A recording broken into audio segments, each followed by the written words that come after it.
Here's John Finnemore's Souvenir programme.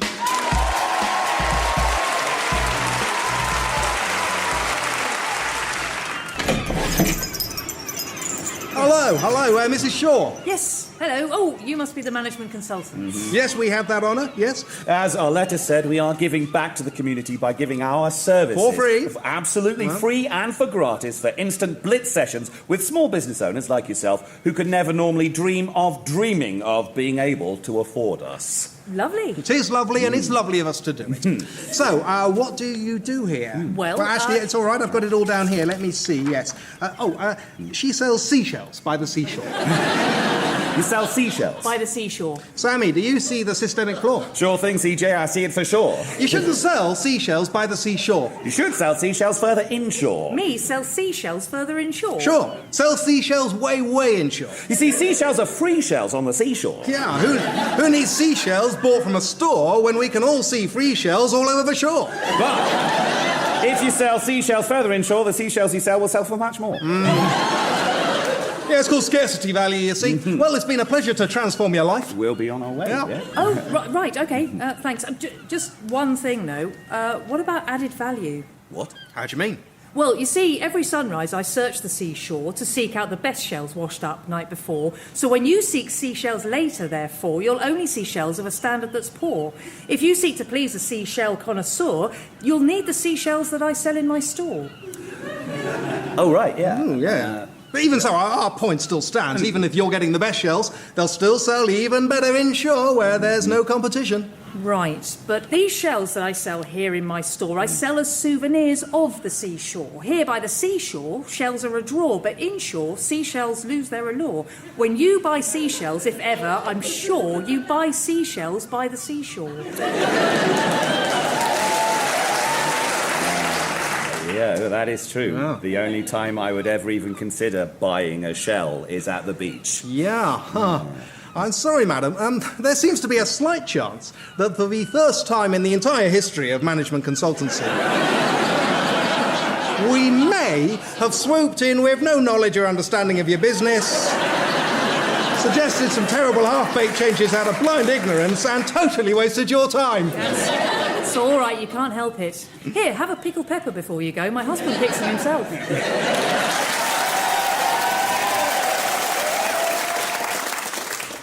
Hello, what can I get you? Medium filter coffee to have in, please. Milk and sugar? Just milk. OK, that's 180, please. Here you go. And 20p change. Thanks. Hello, John. It's the voice in your head.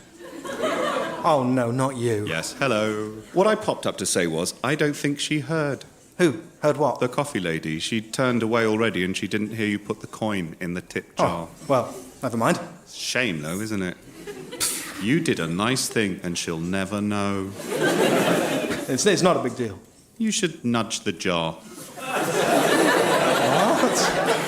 No, that's a terrible idea. No, it isn't. Nudge the jar and she'll hear. No, but I don't care. Go on, nudge the jar. No, Nudge the jar. There. You happy now? She still didn't hear. Well, never mind. We've done all we can. Take the coin back out. What? No, go on. Get it back out. No, why? Then you can put it back in again when she's looking. I am not going. Get it back out. She might turn round. Well, be quick then. Go on. Go on. Hot milk or... How are you doing? Okay, it's not what it looks like. Are you taking money from the tip jar? No, I'm not. No. Yes, you are. Okay, well, yes, I literally am. You're literally stealing from my tip jar. No, you see, that is what I'm not doing. I'm just getting the coin back that I put in. What do you mean you put it in? I didn't see you put it in. No, exactly. Exactly? Yeah, you didn't see me put it in. That's why I wanted to put it in again. So that you would see. Why? Well, you know, that's the point of tipping, isn't it? So that you see me do it and you think, you know, what a nice guy. That's not what I'm thinking. No, I realise that. All right, then, put it back in. Oh, thank you. Mysterious benefactor. My children shall not go hungry. Yeah, you're welcome. Okay, bye. What about your coffee? Don't want it. You can have it. What, as a tip? I hate you, voice in my head. I know. It's okay. I hate you too.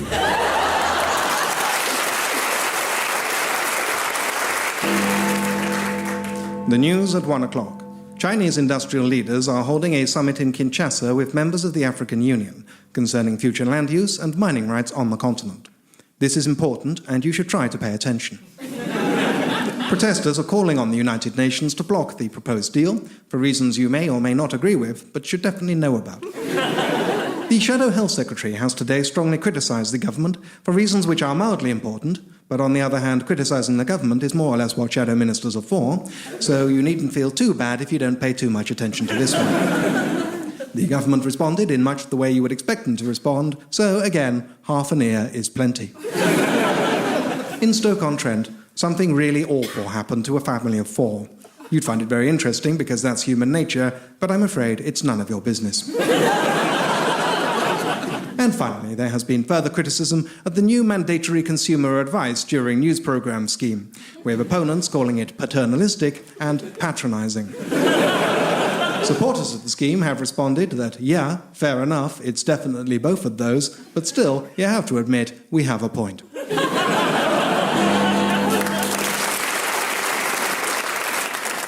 Mr. Constable. Good morning, Fisher. At your easel bright and early, I see. Indeed, yes. And yet, do you know, for all the good it's done me, I might as well have stayed abed. Oh, come, I'm sure that's not so. Well, then, take a look yourself. Not your best work, perhaps. Amongst my worst, sir. You have included a lot of sky, have you not? I have.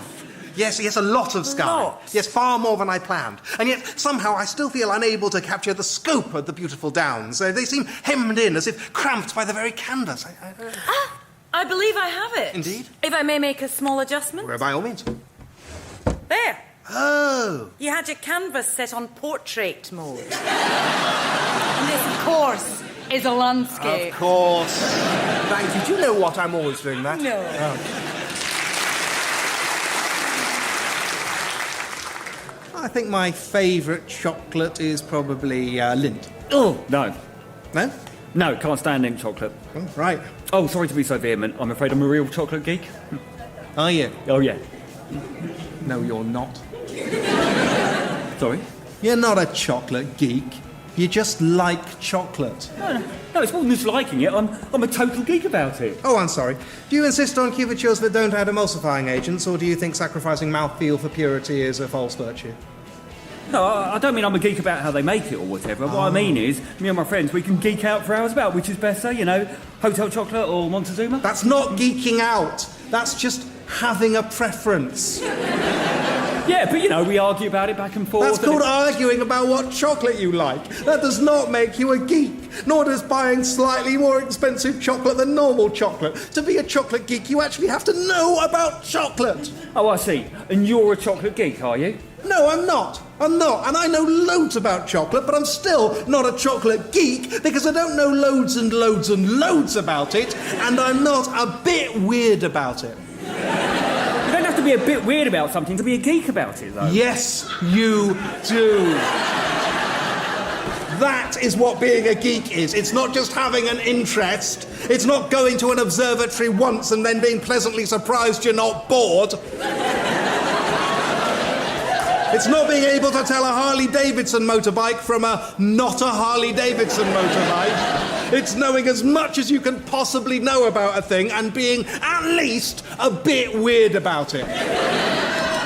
Why are you so cross? Because those of us who are geeks, real geeks, who earned our geekhood at school through sweat and loneliness and wedgies, will no longer stand idly by and watch our geekly identity taken from us by people who think geekhood is nothing more than wearing cute glasses and an asymmetric fringe.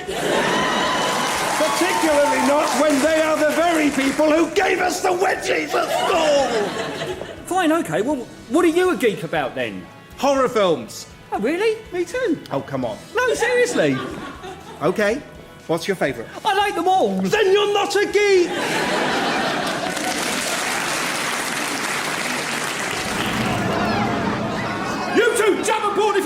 the knives! This lifeboat's ready to cast off! But you can't cast off yet, man. It's only half full. I can't help that! It's now or never! But I don't understand. Why aren't people filling it? But look, sir, they can't. The deck's all set up for the evening concert still. People can't get through. Well, then somebody had better bloody well clear them a path. Are you with me, Johnson? I'm with you, sir. Good man. Then let's get to work. Johnson, you realise that may have been your last chance. I don't mind, sir. Truth be told, I've lived an insignificant sort of a life, but at least I'll die doing something truly worthwhile. Yes, I suppose it's some consolation to think that we'll never be forgotten. Oh, no, sir, not us. We'll always be remembered as the ruddy heroes who rearranged the deck chairs on the Titanic. I say, what's that noise? Oh, what, sir? I believe it's the band. They're still playing, sir, even as the ship goes down. Good heavens! How self-indulgent! I know. What a ridiculously token effort to make at a time of crisis. Indeed. They'd better hope posterity never gets to hear about them. Yeah. Now, come on, man. Put your back into it. We've got deck chairs to rearrange.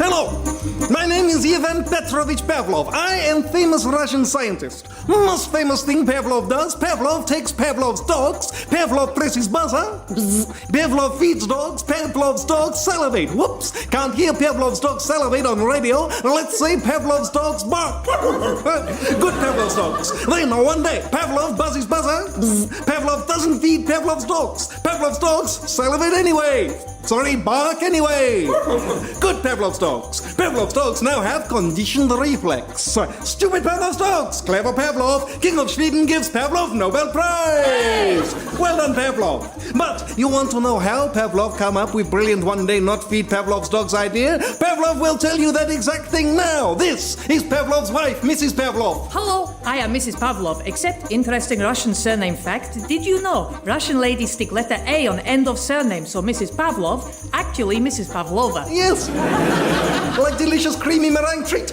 Pavlov loves Pavlova. Yes, Pavlov loves Pavlova, Pavlov's wife. No.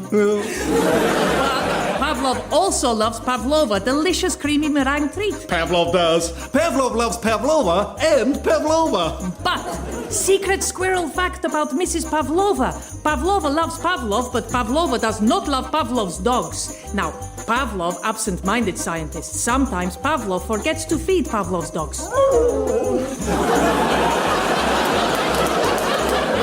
Pavlova thinks, aha, if Pavlov not feed Pavlov's dogs, maybe Pavlov's dogs run away. So, every time Pavlov forgets to feed dogs, Pavlova gives Pavlov the Pavlova Pavlov loves. Hooray! Soon, every time Pavlova gives Pavlov the Pavlova Pavlov loves, Hooray! Pavlov forgets to feed Pavlov's dogs.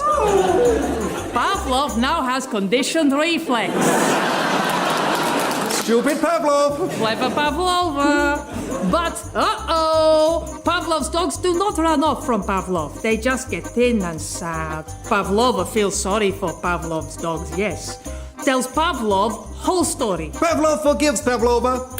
But Pavlova's story gives Pavlov idea. Pavlov goes out, buys buzzer, applies Pavlova's conditioned reflex experiments on Pavlov to Pavlov's dogs. Good Pavlov's dogs. Then Pavlov and Pavlova go to Sweden, tell King of Sweden about Pavlov's experiments with Pavlov's dogs. King of Sweden gives Pavlov Nobel Prize. Yay! Then, next year, Pavlov and Pavlova go back to Sweden, tell King of Sweden about Pavlova's experiments on Pavlov. King of Sweden gives Pavlova Nobel Prize. Yay! Then next year, Pavlov and Pavlova go back to Sweden. Don't tell King of Sweden anything. King of Sweden still gives them Nobel Prize. King of Sweden now has conditioned reflex. Stupid King of Sweden. Clever Pavlovs. Good Pavlov's dogs.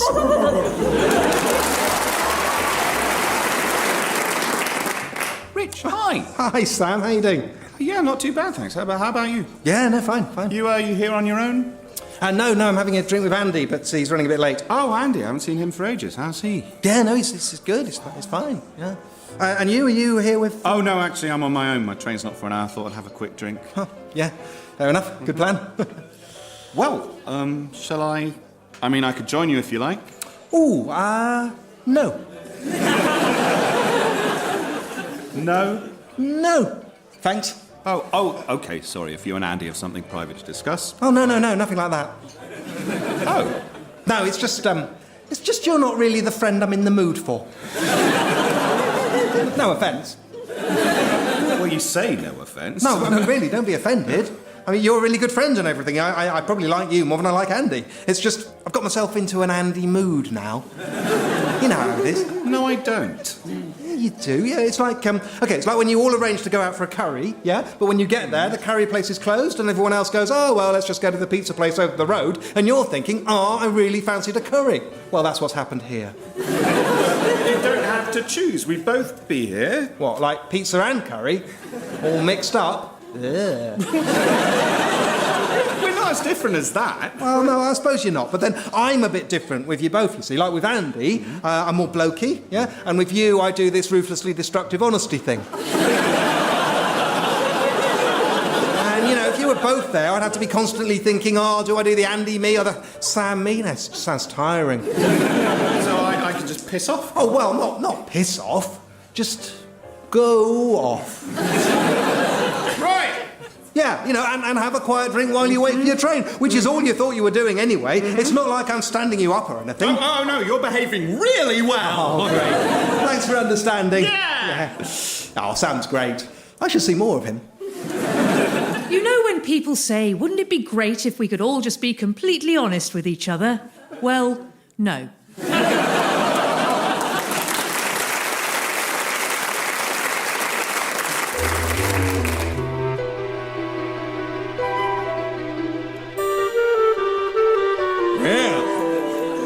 Since you asked me for a tale of espionage, treason, and people in suits looking out of windows with rain running down them. Down the windows, I mean, not the suits. It so happens that I could tell you such a story, but then I would have to kill you. Oh, no, wait, this is a story about how I used to be a spy, so I could tell you, but then I would have to kill you. It's all right, though. I was going to kill you anyway. So, my friends, draw near, sit on the edge of this bathtub, hold this toaster, and prepare to hear my story. It all happened back when I was based in London, working for an organisation called, well, it had many names, but we in the service knew it simply as the Zoo. I don't know why, perhaps it was an acronym, perhaps it was our dry British sense of humour. Personally, I think it was because it was an area of land given over to the display of animals to the general public. One cold morning, Control summoned me to his office. As I came in, he was standing, gazing out of the window with rain running down his suit. I was wrong before. Finnemore, He said, the zoo is in trouble.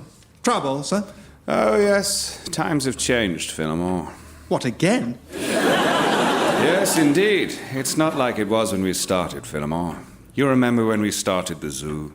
What did we have in those days? 3 ants and a bee. That was enough. And the bee was dead. The public didn't mind, they loved it. Made it easier to pose with it for photographs. Dear old Barry the very still bee. Do we still have him in the zoo? No, sir, no, one of the cleaners threw him away. I think she mistook him for... Well, to be fair, I think she correctly identified what he was. Yes, of course. The zoo-going public is not so easy to please these days, Finnemore. Let's face it, you and I, we're dinosaurs. I mean, we're not really dinosaurs, of course. Worse luck. That would be great. People love dinosaurs. Do you think we could get some dinosaurs for the zoo? Well, it's funny you should mention that, sir, because I do actually happen to have this piece of amber containing a prehistoric mosquito, which I... No, actually, forget it. That whole scheme sounds like it would lead to some sort of disaster. Or perhaps even 4 disasters. Each one less good than the one before. No, our real trouble, Finnemore, is the circus. I thought we were the circus. No, we're the zoo, Finnemore. Try to keep up. No. The circus is back in town, and I'm afraid they're up to their old tricks. Oh dear, that is bad. People love those tricks. They certainly do, and so long as the circus is in town, they'll be going to see them instead of coming here. Well, I expect the circus will move on soon enough. I rather think not. You've been in contact with them? Well, not directly, of course. What would people think if they knew that the zoo were talking to the circus? I think they'd think it was quite sweet. No, but there are, shall we say, back channels. Okay. Back channels. Yes, that is fun to say. It is yes. rather, isn't it? Back channels. What does it mean, though? What back channels? Well, if you must know, Finnemore, I taught one of our minor birds to say, "Please will you go away, circus," and then sent it to the circus. And what happened? They sent it back to me, having taught it to say no. It does seem conclusive. Well, then we'll just have to compete with them. Oh, if only we could. The trouble is, Finnemore, they're always one jump ahead of us. Really? Yes, they seem to know all our plans and are ready to top them. We put a bear on a unicycle, they put 2 bears on a bicycle. What are we supposed to do then? 3 bears on a tricycle? We've tried, Finnemore, they won't fit! Damn it! Damn it, they simply won't fit!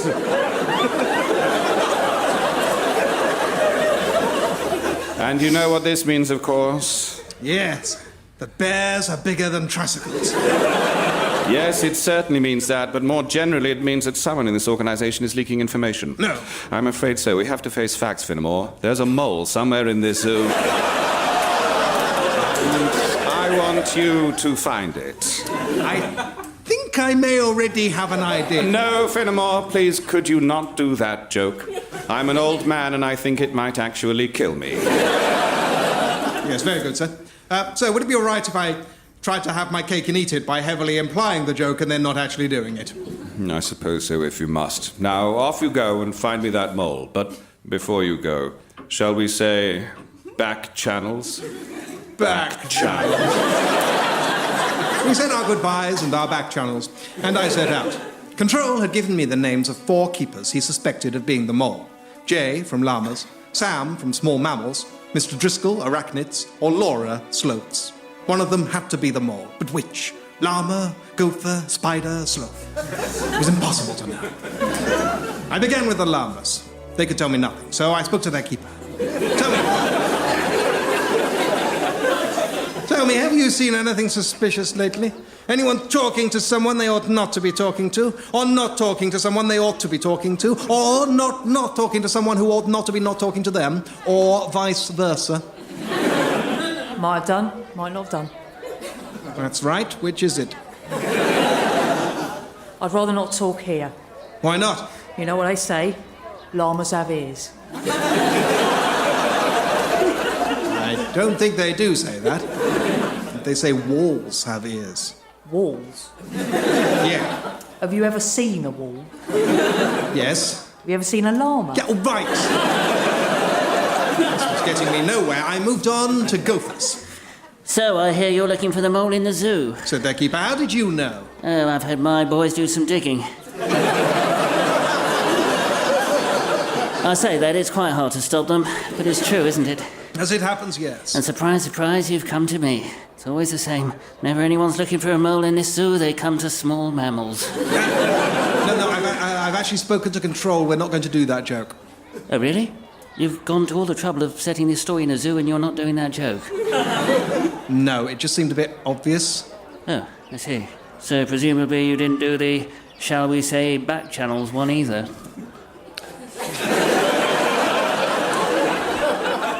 No, we didn't. I moved on to Mr. Driscoll in the insect house. Oh.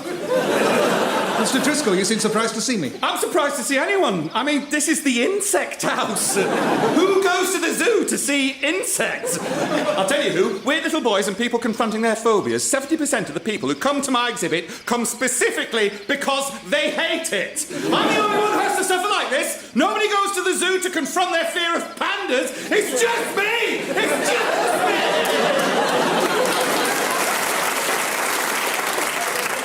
I left him sobbing into a cage of scorpions. Which aren't insects, so I don't know what they were doing there. And moved on to Laura from sloths. I can't stop to talk. I'm sorry, they're going absolutely berserk. Daniel, put that down. They're always like this after a shift. Madeleine, stop chasing Andrew. It's just they're out there for 8 hours, just hanging from their toes and doing nothing. And so, of course, they want to let off steam. Eddie, put that down. Catherine, leave him alone. Felicity, will you please stop juggling? What did you want, anyway? I was just going to inquire. Jonathan, don't you run away. Don't you dare. OK, I'm sorry. Look, I've really got to go and catch him. I'm so sorry.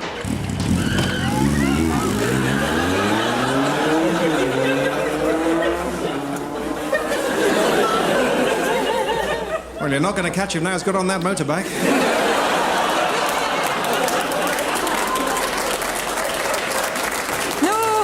No, I realise that. I don't know why we gave them motorbikes. It's political correctness gone mad. What's it got to do with political correctness? Well, nothing. That's the point. That's why it's gone mad. Normally, when people say political correctness gone mad, what they mean is political correctness I don't agree with. But in this case, political correctness has given some sloths a motorbike. I mean, it has actually gone mad.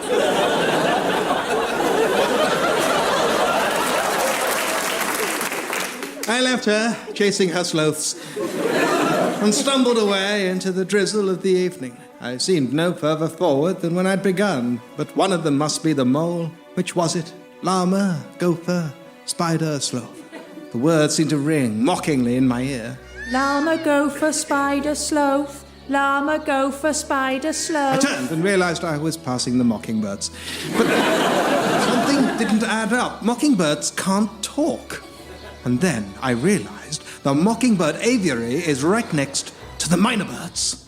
Suddenly an idea flashed across my mind. Control had sent a mynah bird to the circus with a message. Had he remembered to wipe it first? I say, mynah bird. What do you want? What do you want? Just this. Bear on a... Unicycle. Bear on a unicycle. And there it was. There never had been a mole in the zoo at all. When the circus wanted to find out what we were up to, a little bird had told them. Good night. John Finnemore's Souvenir programme was written and performed by John Finnemore with Margaret Cabourn-Smith, Simon Kane, Lawry, Lewin and Carrie Quinlan. The producer was Ed Morris and it was a BBC radio comedy production. And you can hear John Finnemore's Souvenir programme again and again and again and again, endlessly re-echoing in the vault of your skull. What does it want from you? Why will it not let you be?